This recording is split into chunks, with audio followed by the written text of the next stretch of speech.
আসসালামু আলাইকুম মেম্বার সাহেব, ভালো আছেন? ওয়ালাইকুম আসসালাম, আলহামদুলিল্লাহ ভালো আছিস। মুরব্বী কি মনে করে আমার কাছে? মেম্বার সাহেব, আমি তো সমস্যা পরে আসছিলাম।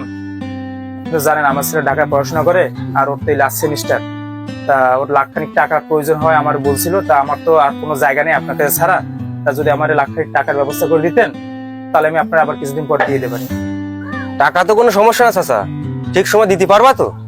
তা ঠিক সময় দিয়ে দেবানি, আমার উপর তুমি ভরসা করো, ঠিক সময় দিয়ে দেবানি। আচ্ছা ঠিক আছে, আইসো যখন বসো, চা খাও, রিফাত যার সময় চাচাকে টাকাটা দিয়ে দিও। আব্বা, আব্বা, কি হয়েছে? এত চিল্লাপাল্লা করতেছো কেন? এদিকে আসো, এদিকে আসো, তোমার সাথে কথা আছে। কি হয়েছে? কি এত চিল্লাচ্ছিস কেন? দেখছিস না কাজ করতেছি? ও দাদু, তুমি কি কাজ করতেছো?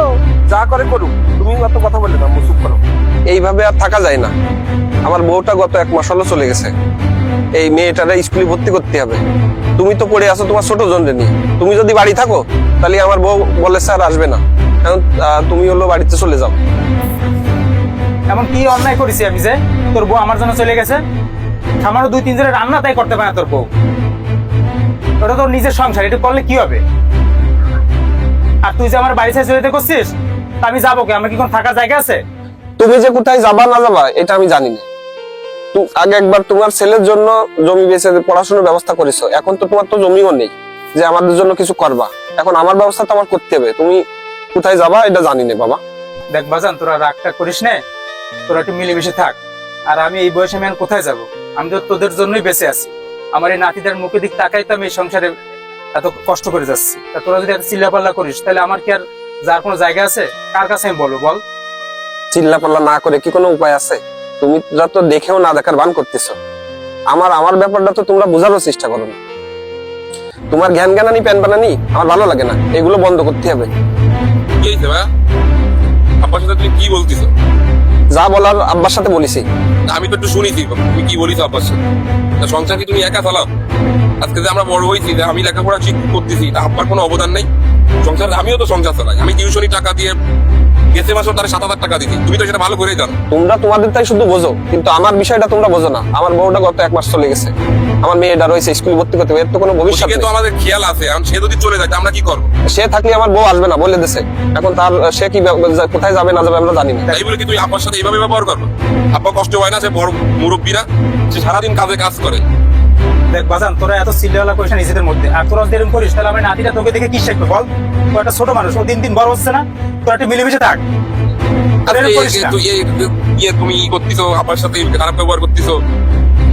তোমরা তো শুধু তোমাদের তাই বুঝতেছো, আমার ব্যাপারটা তো বুঝতেছো না। আমার মেয়েটা মানুষ হবে, সংসার আমরা চালাই, সংসার চালাই, কিন্তু তোমরা তো কোনো ব্যবস্থা করতে আমি পারছো যদি এতটুকু রান্না বাড়া না করতে পারে, আমারটা কি বলি যে আমার টাকা এসে দাও?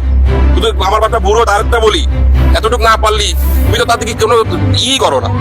তোরা বাপ ছেলে, তোরা থাক। এই বাড়ি আমার আর থাকা হবে না। এই বাড়ি থাকলে আমার আর মেয়ে মানুষ হবে না। আমার এই বাড়িতে চলে যেতে হবে। আমার বোঝা হয়ে গেছে, আমি চলে যাচ্ছি। ও বাজান, যাইস না, থাক বাজান। আমার নাতিটারে অন্তত রাইখে যা। আব্বু আব্বু, আমি দাদুর কাছে যাব। ওরে আমার সোনা আপুরে, তোমার সাথে আমি কিভাবে থাকবো বলো? চলো চলো চলো। ভাইয়া তুমি এটা কি করতেছো ভাইয়া? না, এই জায়গায় থাকা যাবে না। এই বাসায় থাকা যাবে না।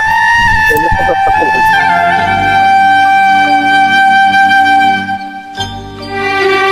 আব্বা তুমি এত ভাঙ্গে পড়ে না। ও উপরে আল্লাহ আছে, দেখবে এটা ব্যবস্থা হয়ে যাবে। আমি তো এখন আল্লাহ দিলে 2 মাস ইনকাম করি, তাতে আমাকে সংসার চলে যাবে। আমার লাস্ট সেমিস্টার পরীক্ষাটা হলি আমি তো চাকরির জন্য চেষ্টা করবো, ও আল্লাহ ব্যবস্থা করে দেবে। আব্বা তোরে নিয়ে তো আমার সব স্বপ্ন বাজান। তোর মাটা মরে যাওয়ার পরে তোকে 2 বারে যে কত কষ্ট করে মানুষ করেছি, এ তো আমি জানি আর উপর আল্লাহ জানে। তা তুই পড়াশোনাটা মন দিয়ে কর, আমার স্বপ্নটা পূরণ কর বাজান। তাহলে আমার আর কোনো কষ্ট আর কোনো দুঃখ ঠিক আছে, তুমি ভাঙ্গে পড়ে না, তুমি সমস্যা নেই, আমি দেখবো না আব্বা। তোর কাছে আমার একটাই দায়ী বাজান, তুই আর যা কিছু করিস না কেন, পড়াশোনাটা ঠিক মতো করিস। তোর নিয়ে আমার অনেক স্বপ্ন। তুই তো জানিস তোর বড় ভাইয়ের পিছনে অনেক টাকা খরচ করছিস, অত মানুষ হতে পারলো না। কিন্তু তুই আমার মুখটা উজ্জ্বল করিস, একটু পড়াশোনা করে অনেক বড় হইস। আর দোয়া তো তোর জন্য আমি সবসময় করি। আচ্ছা আব্বা, আর আমি তো কালকে ঢাকায় চলে যাব, আমার পরীক্ষা। তা আমার তো আব্বা কিছু টাকা লাগবে না। আর তুই টাকা পয়সা নিয়ে চিন্তা করিস না, তোর কত টাকা লাগবে আমি তোর যাওয়ার সময় দিয়ে দেবানি। তুই টাকা নিয়ে মোটে চিন্তা আচ্ছা করিস না। আব্বা, আব্বা ঠিক আছে।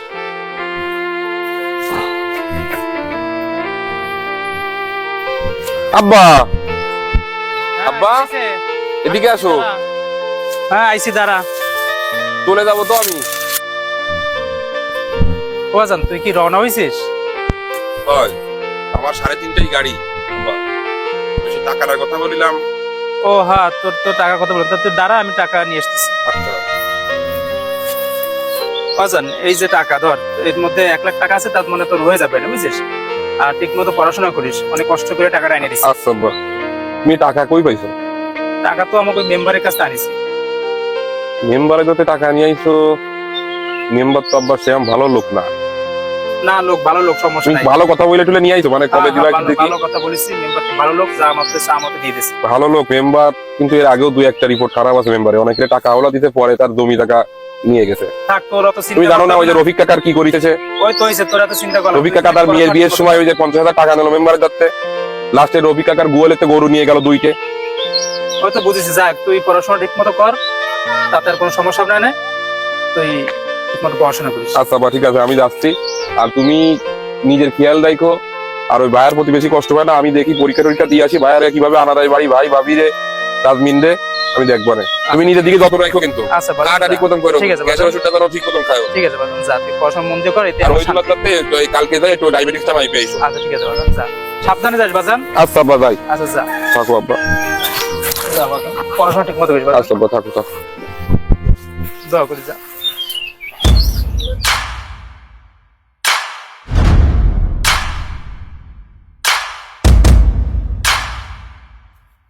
রিফাত, দেখো তো চাচা কোথায়, বাড়ি আছে কিনা দেখো। আচ্ছা আমি দেখতেছি। ও চাচা, রফিক চাচা, বাড়ি আসো, মেম্বার সাহেব আইছে, একটু কথা বলবে। কে কে মেম্বার? বারো বারো। আসতেছি, আমি আসতেছি, দাঁড়াও।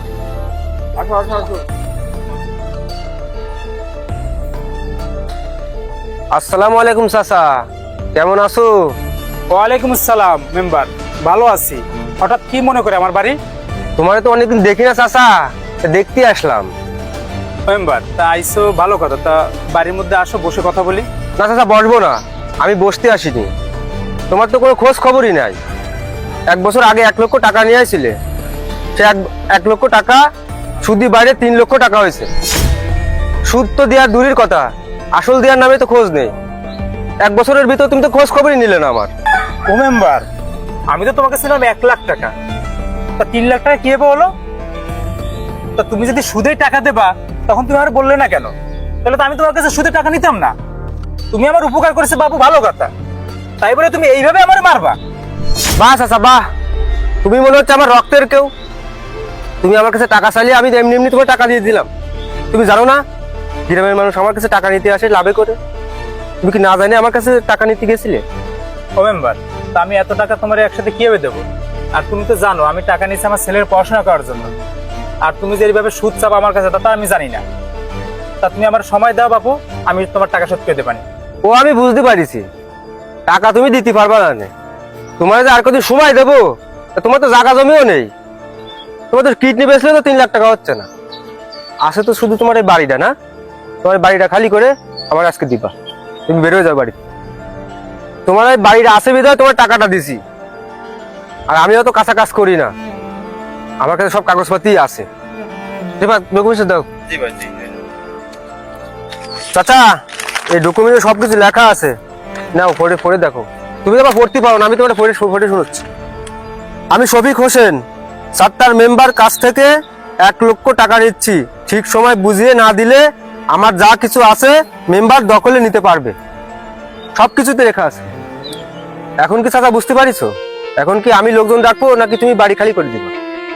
ও মেম্বার, তুমি আমার এত বড় সরমাস করে না মেম্বার। তুমি আমার আর অল্প কয়েকদিন সময় দাও, আমি তোমার টাকা পয়সা শোধ করে দেবেন মেম্বার। মেম্বার তোমার পায়ে পড়ি মেম্বার, অথচ আমার ছেলেটা বাড়ি আসা পর্যন্ত তুমি আমার সেই সময়টুকু দাও মেম্বার। তোমার আর একদিনও সময় দিতে পারবো না। তোমার জানো এই বাড়ির 30 সময় না দেখি, তুমি জিয়ানে যাবা চলে যাও। ও মেম্বার, এত বড় সরমাস করে না মেম্বার, আমার তো কোনো যাওয়ার জায়গা নেই। তোমার আর এক মুহূর্ত সময় দেওয়া সম্ভব না। যাও না, যাও, তোমার একদিনও সময় দেওয়া হবে না।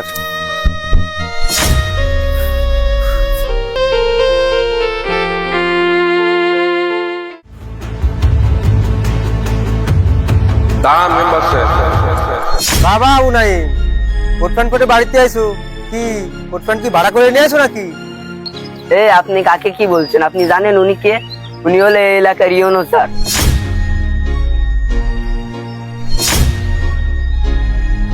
আব্বা তুই আইছিস?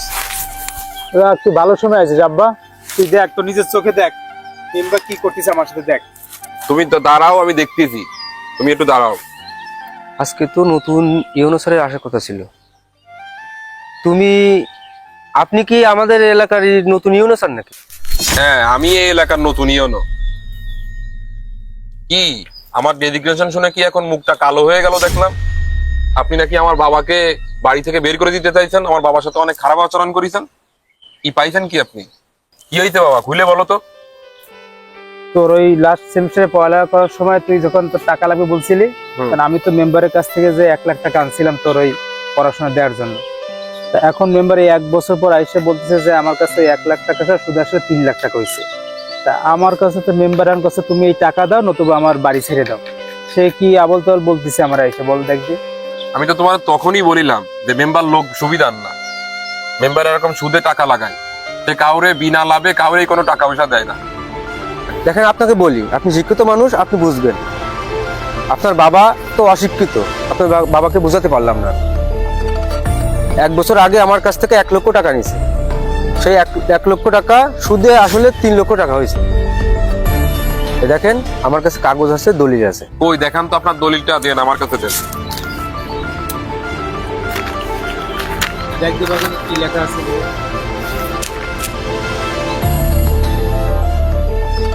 বাবা, তুমি যখন মেম্বারের কাছ থেকে টাকা নিছিলে তখন কি দলিলে কোনো টিপসই দিছিলে? না তো, আমি তো কোনো টিপসই দিইনি কোথাও কোনো। কাগজপাতি তো যা দেখতেছি সবই তো নকল। মেম্বার সাহেব, আমার কিন্তু কয়েক মিনিটও সময় লাগবে না আসল তথ্য বের করতে। আসল সত্যটা বলেন, কি হয়েছে? ও, এখন তাহলে আমার পাওনা টাকাটা দিবেন না? এখন আপনি আইনের লোক, বড় অফিসার। অবশ্যই আপনি আপনার টাকা পাবেন, কিন্তু সেটা সুদের টাকা না। আপনি আপনার মূল টাকাটা পাবেন। যে 1 লক্ষ টাকা আমার আব্বা আপনার কাছ থেকে নিয়েছিল, সেই 1 লক্ষ টাকায় আপনাকে দিয়ে হবে। আর এই এলাকায় যতদিন আমি ইওনো হিসেবে থাকবো, ততদিন কোনো সুদ করার স্থান এই এলাকায় থাকবে না। এই গ্রামে কোনো সুদ করে থাকবে না। ঠিক আছে স্যার, তাহলে আমার আসল টাকাটা বোঝাই দেন। হ্যাঁ, আপনাকে আপনার আসল টাকাই ওই দিচ্ছি। এই দেন আপনার টাকা। মেম্বার সাহেব, আজকে সমাজে আপনার মতন সুদখোরের জন্য অনেক অসহায় গরিব মানুষ তাদের ভিটা বাড়ি বাস্তুহারা হয়ে যাচ্ছে। তারা শুধু তাদের সুদের টাকা জোগাড় করতে পারছে না, এর জন্য তাদের ঘর বাড়ি ছেড়ে চলে যেতে হচ্ছে। আপনারা যদি সুদ ছাড়া তাদেরকে একটু টাকা দিয়ে হেল্প করতেন, তা আজকে তাদের আর ঘর বাড়ি থাকতে হতো না। আপনাদের মতন সুদখোর যেন আমার গ্রামে আর না থাকে, সেই ব্যবস্থা আমি করবো। আপনার নামে অনেক ক্লেম আছে, আপনি অনেক মানুষের থেকে এরকম সুদ নিয়ে তাদের ঘর বাড়ি গরু পর্যন্ত নিয়ে আসছেন। আপনি এই সব বিচার হবে আপনার। স্যার, আমি আপনাকে আজ থেকে কথা দিচ্ছি, আমার যত সুদের কারবার আছে আমি সব আজ থেকে বন্ধ করে দিব। আর আমার এলাকায় যারা সুদ খায় তাদের প্রতি আমি ব্যবস্থা নেব, আর যদি না পারি আমি আপনার হাতে তুলে দেবো। আমি আজ থেকে সব কিছু বন্ধ করে দেবো। আমি কথা দিচ্ছি স্যার, আজ থেকে আমার এলাকায় কোনো সুদের কারবার চলবে না। আচ্ছা, তোমার সাথে আমি অনেক অন্যায় করেছি, অনেক খারাপ আচরণ করেছি, আমার তুমি ক্ষমা করো। না না না, তোমার ক্ষমা করা যাবে না, ক্ষমা করে দিয়েছি। তুমি খুব খারাপ লোক। ও যেহেতু ওর ভুল বুঝতে পারিছে, ওকে ক্ষমা করে দাও। আরে না, ও খুব খারাপ লোক। ক্ষমা করে দাও আব্বা।